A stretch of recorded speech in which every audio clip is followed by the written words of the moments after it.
Seriously, with Martin Bester. Jacaranda FM's Good Morning Angels. Wednesdays on Breakfast with Martin Bester.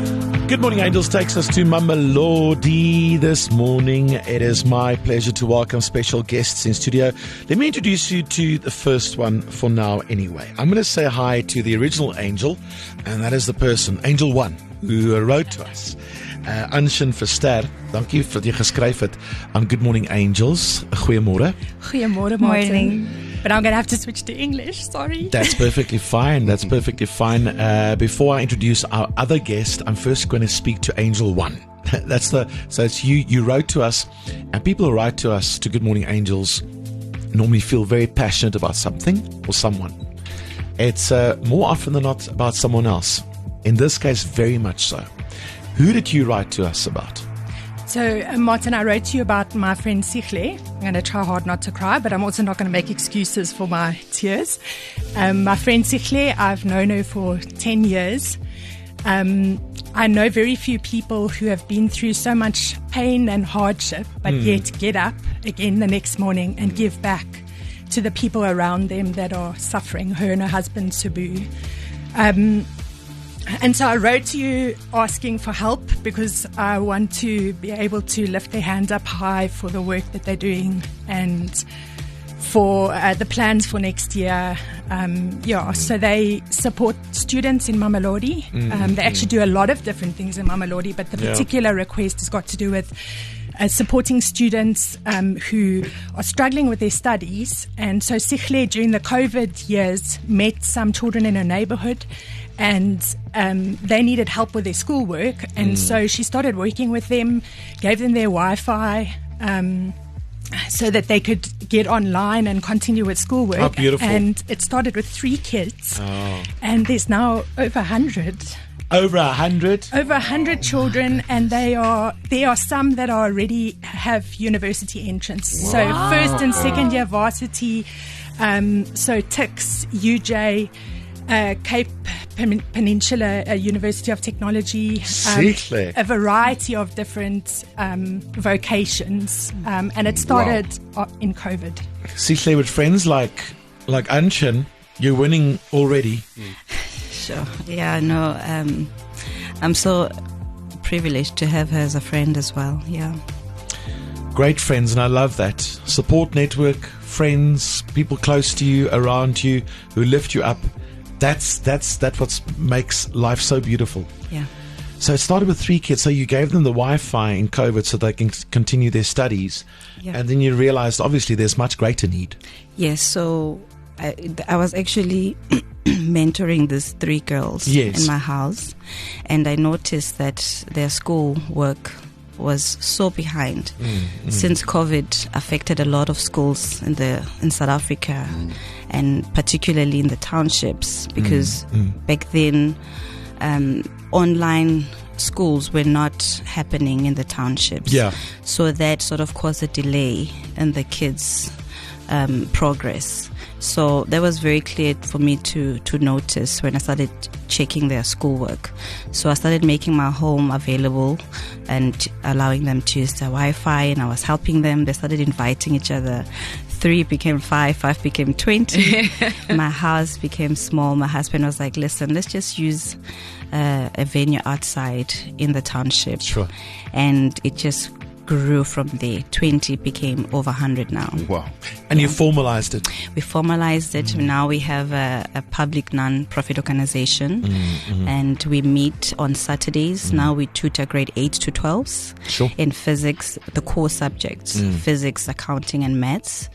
And we meet on Saturdays. Every Saturday we meet during school holidays. The grade 12 in particular have programs where they also meet during the night in school holidays. Yeah, so we're making use of every time that we've got during school holidays. What's the name? First Educate. First Educate. Yes, First Educate. The same way you would have in first aid. Yes. In your car. First Educate. Yes. So we think education should be taken that seriously. Like first aid. Like first aid. Yeah. Sure. And your husband's supportive. Listen, that man is he's a dreamer, he's a visionary. He tends to see the potential in things, and I didn't even think that this will actually give the demand, because as soon as we stepped out there, kids just kept flooding, and this is just through word of mouth. We haven't even advertised in any social media, so we do see the benefit of the impact that it's making in the community. The need is there. The need is there. And when it comes to educators, people who look after children, especially other people's children, it's such a selfless thing to do, because you've got your own challenges. People have their own lives, right? And you've had your own challenges. Yeah. Where do you start with that? Well, everybody has challenges in life, but my particular story starts back in even before 2015. I had my own medical issues, and I had pulmonary embolisms in my lungs that made me stay in hospital longer during the years while I was pregnant with my kids. Then I had a child, firstborn, who passed away in 2019 when he was 4 years old. And just soon after that, it was just been episodes of hardships. Sure.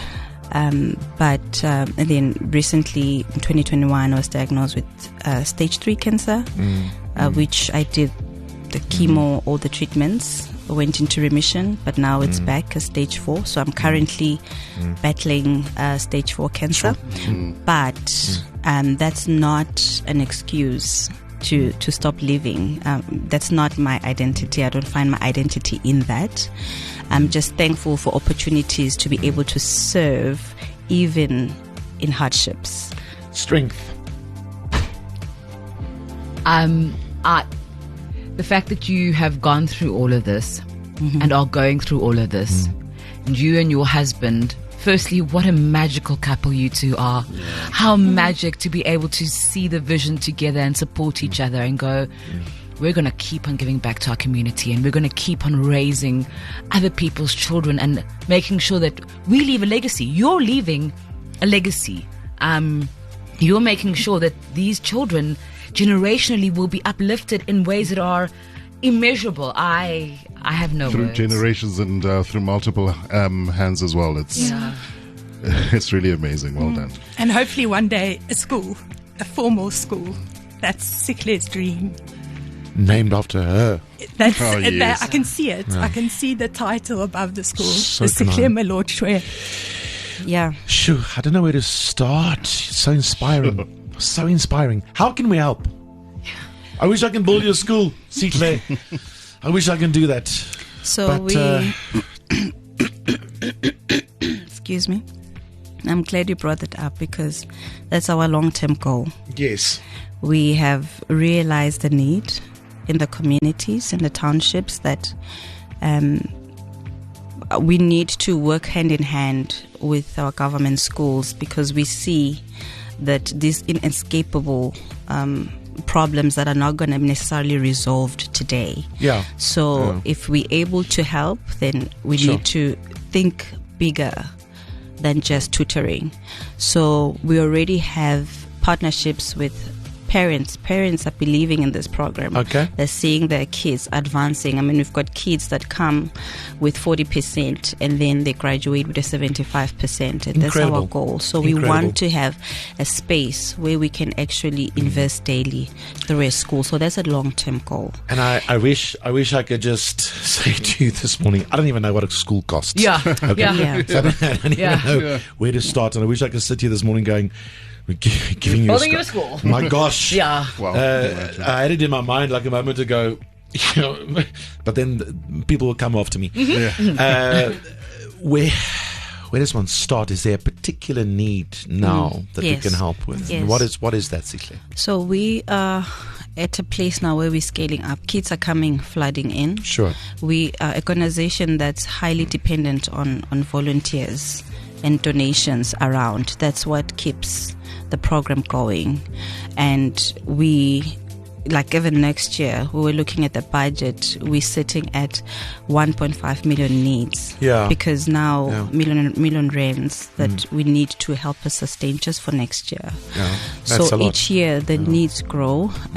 We have started this year to have a part-time staff to help us every Saturday during school holidays. Yeah. But we need to keep them each year to help the work effective, because right now we're getting volunteers from different organizations, but we're dependent on their availability. Yeah. So we want to have a structure that's formalized and we have consistent stuff. So what formalizes it? Uniforms? So I think one of the things that we want to work on for next year is, one of the challenges is the children come, some have textbooks, some don't have textbooks. Okay. They've got different textbooks. So we've partnered with a publishing company that does study guides that parallel with the CAPS curriculum, and they've been very generous. They've given us a generous discount on the study guide need for next year. Okay. So what we'd like each child to have a study guide for the subjects that they are working with First Educate on, so that they can go home, carry on working with Sure. it, but also that the volunteers have standardized material to work through. What are every you Saturday. short there? How much do you need? So the invoice, it's hundreds of study guides because kids have multiple subjects. The full invoice is 35,547. We've had some donors already, which has brought us down to 29,000. Okay, we'll give 35,000 for that.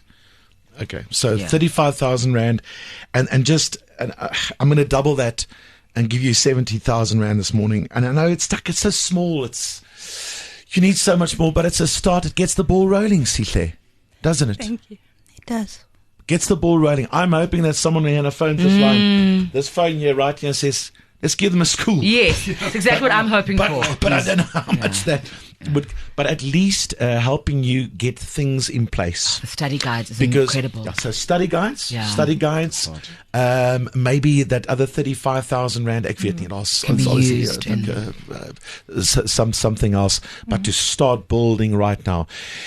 You should have your own school. My gosh, you should be Minister of Education. I was going to say you should be in there. Yes, You yes. should be in there. So all the love to you, your husband, your family, all these amazing kids. Mamelodi this morning, you're so lucky to have her. Can you imagine? And also the parents. The parents are so lucky to have you. Because sometimes parents aren't equipped.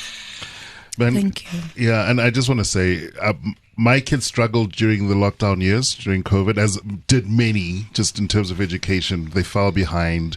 They weren't getting proper education. You stepped in at the most crucial moment in their development. You really did. Yeah, and there's so many kids that come, they walk like 10 kilometers away from West Mamelodi. So the need is great. Can I just say that if there's someone, if ever in your life, if you're listening this morning, if ever in your life you've heard a good cause, so you're a big company in Pretoria, in Tshwane, broader Tshwane, Johannesburg, Greater Gauteng. Kan jy in jou lewe indink is daar 'n beter geleentheid vir jou? Hey? Yeah. To invest in the future of the children, the education, to help her, Sihle, on her mission. Thanks for writing to us, Anshin. It's a pleasure. It's so a nice pleasure. to meet you, Sihle. Thank you for May having you be me. blessed. Thank Good you, job, and angels. Thank you for your time. Thank you and so thank you much. for all that you do. You Let's- inspire us. I hope so, and I hope we get the ball rolling Thank you. because we need a lot more. You deserve it. Good job, angels. Good job. You're with your morning family. Breakfast with Martin Bester.